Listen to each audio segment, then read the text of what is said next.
আচ্ছা, আমরা দেখবো এখন প্রবলেম নাম্বার 3। দুইজনে যেটা বললো যে একটা গাড়ি সরল রেখিক ভাবে চলে। প্রথমে এ 5 মিটার পার সেকেন্ড স্কোয়ার ত্বরণে চলে। দেয়া আছে প্রাথমিক বেগ কত? শূন্য। প্রাথমিক বেগ শূন্য মানে আসলে কি?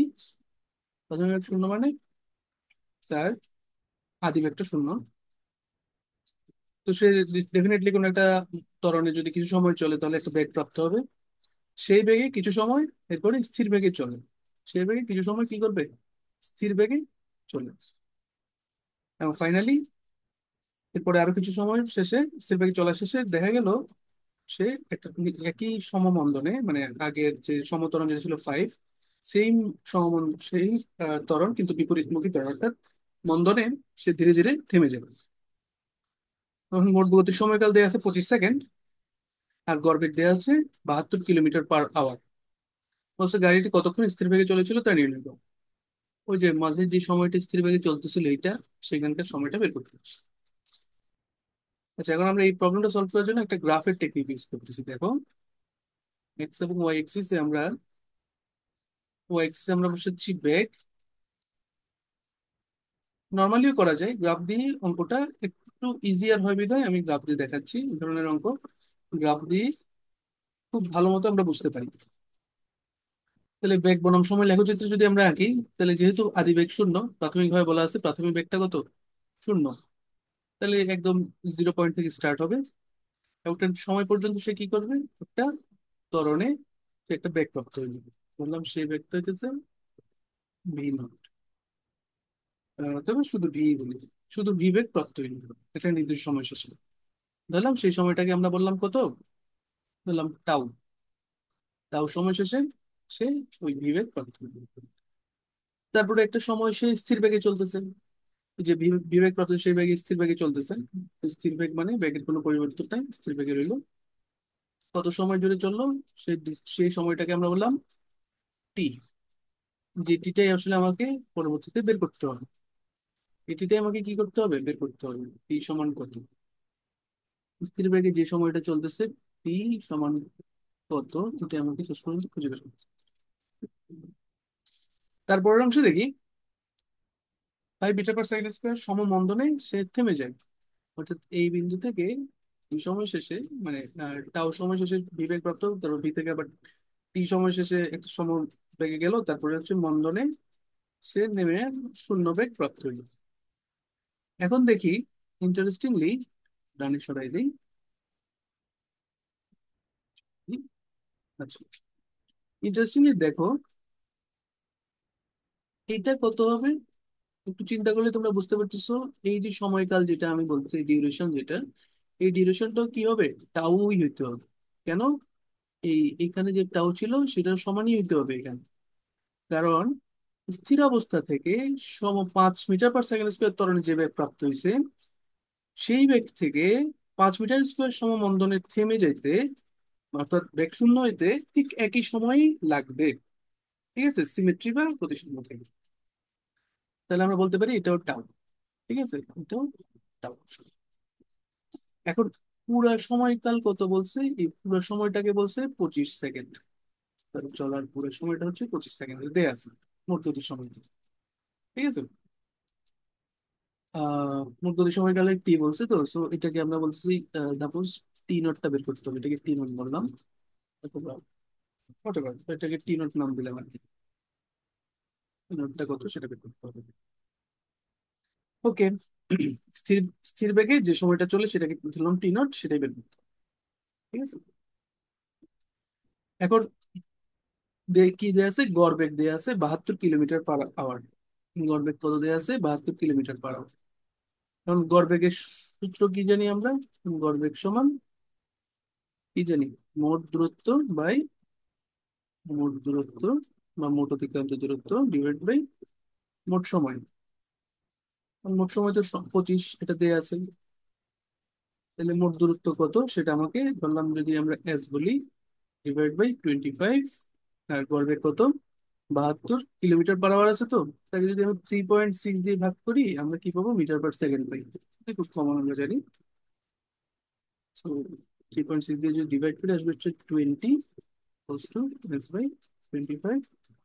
তাহলে এস এর মান কত? এস এর ভ্যালু হচ্ছে 500। ঠিক আছে, এস এর ভ্যালু 500 মিটার। এটা আমাদের এখান থেকে বের হয়ে আসছে। কিন্তু এই এস কে তো আমরা অন্যভাবে বের করতে পারি। কিভাবে? গ্রাফ থেকে। গ্রাফ থেকে কিভাবে বের করবো চিন্তা করে দেখো তো। এই গ্রাফের যে এই যে যে এরিয়াটা আমি মার্ক করে দিচ্ছি, এই এরিয়াটা কি টোটাল এস?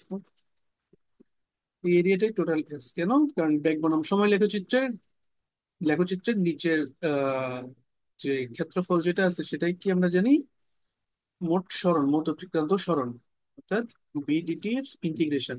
ইন্টিগ্রেশন মানে কি? এটাই হচ্ছে আমার সরণ। ইন্টিগ্রেশন মানে কি? পর্যন্ত এটা আসলে কি ক্ষেত্রফল যেটা সেটা। ওকে। এখন ক্ষেত্রফল কত সেটা আমরা দেখবো কিভাবে। আমরা যদি এটা নাম দেই ও এ বি সি, তাহলে এস সমান আসলে কি? ও এ বি সি ট্রাপিজিয়াম এর ক্ষেত্রফল। এবিসি ট্রাপিজিয়ামের ক্ষেত্রফল। তাহলে খুব সুন্দরই আমরা লিখতে পারতেছি। এস এর ভ্যালু এখান থেকে 500 লিখে দিলাম বাম পাশ থেকে। আর ওবিসি ট্রাপিজিয়াম মানে কি? ট্রাপিজিয়ামের ক্ষেত্রফল আমরা জানি হাফ ইন্টু সমান্তরাল বাহুদ্বয়ের দৈর্ঘ্য। সমান্তরাল বাহুদ্বয় কি? একটা হচ্ছে এই 25 সেকেন্ড যেটা সেটা, 25 সেকেন্ড যেটা সেটা, এখানে আমরা লিখি 25। আর একটা হইতেছে, দেখো ওই এবি যে দৈর্ঘ্য আছে সেটা। এখন এবি দৈর্ঘ্যটা আসলে কি? এবি দৈর্ঘ্যটা আসলে কি? টি নট। টি নটটাই তো সেই এবি এর দৈর্ঘ্য, দেখলেই বুঝবা। টি নট হচ্ছে সেই এবি এর দৈর্ঘ্য, মানে যে জিনিসটা আমাকে বের করতে হবে। তাহলে এখানে লিখছি টি নট ইন্টু উচ্চতা কত? উচ্চতা মানে হচ্ছে এটাই তো উচ্চতা। এটা কত? এটার ভ্যালু হচ্ছে ভি। ঠিক আছে, উচ্চতা হচ্ছে ভি। তাহলে এই জায়গায় দেখতে পাচ্ছি আমাদের যদি কোনোভাবে ভি এর মান আমরা যদি বের করতে মানে টি নট দিয়ে প্রকাশ করতে পারি, তাহলে একটা সমীকরণ আসবে, সেটা সলভ করলেই আমরা টি নটের মান পেয়ে যাবো। ঠিক আছে, এখন ভি কে টি নট দিয়ে প্রকাশ করাটা আসলে খুবই সহজ। আমরা কি জানি? ভি হইতেছে 5 মিটার পার সেকেন্ড স্কোয়ার ত্বরণে, 5 মিটার পার সেকেন্ড স্কোয়ার ত্বরণে ওই বস্তুটা, ওই গাড়িটা যেই সময়ে ওই বেগ প্রাপ্ত হইলো, কত সময়? টাউ সময়। তাহলে ভি সমান আমরা লিখতে পারি 5 টাউ। যেহেতু আদিবেগ শূন্য, ইউ প্লাস এটি এর সূত্র, ইউটা হচ্ছে 0 আর এ এর বদলে 5 আর টি হচ্ছে টাউ সেকেন্ড।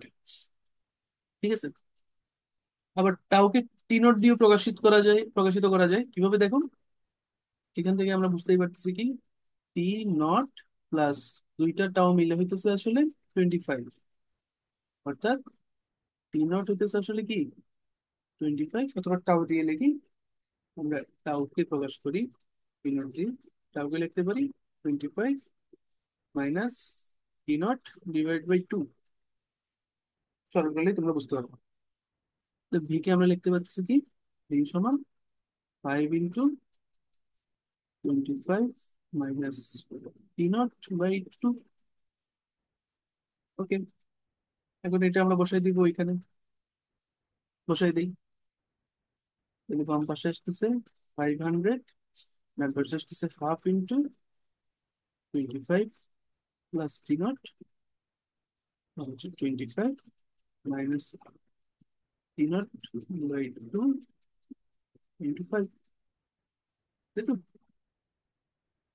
তাহলে এই টু এ 5 সবগুলোকে বাম পক্ষে নিয়ে আসলাম। তাহলে 500 × 4/5 সমান 25 plus t not into 25 minus t not. তাহলে কি দাঁড়াইলো? ক্যালকুলেশন আমরা করি। আহ এর বাম পাশ থেকে 5 × 100 500 400 আসবে, equals to 625 minus t nought square. তাহলে টি নট স্কোয়ারটাকে বামে নিয়ে যাই আর 400টাকে ডানে নিয়ে আসি, তাহলে এরকম একটা জিনিস আসবে। T nought square equals to 625 minus 400 which is 225, মানে টি নট আসলে কত? √2/225, which is 15 সেকেন্ড। -15 সেকেন্ড হতে পারে, তো ওটা আমরা নেগেটিভ বলে নিব না। তাহলে টি নট হচ্ছে আমাদের 15 সেকেন্ড। মানে গাড়িটা সমবেগে 15 সেকেন্ড চলেছিল। সমবেগে কত সেকেন্ড চলেছিল? 15 সেকেন্ড। কিছু সময় স্থির বেগে চলে, গাড়িটি কতক্ষণ স্থির বেগে চলেছিল? 15 সেকেন্ড। সো এই হচ্ছে আমাদের প্রবলেম নাম্বার 3।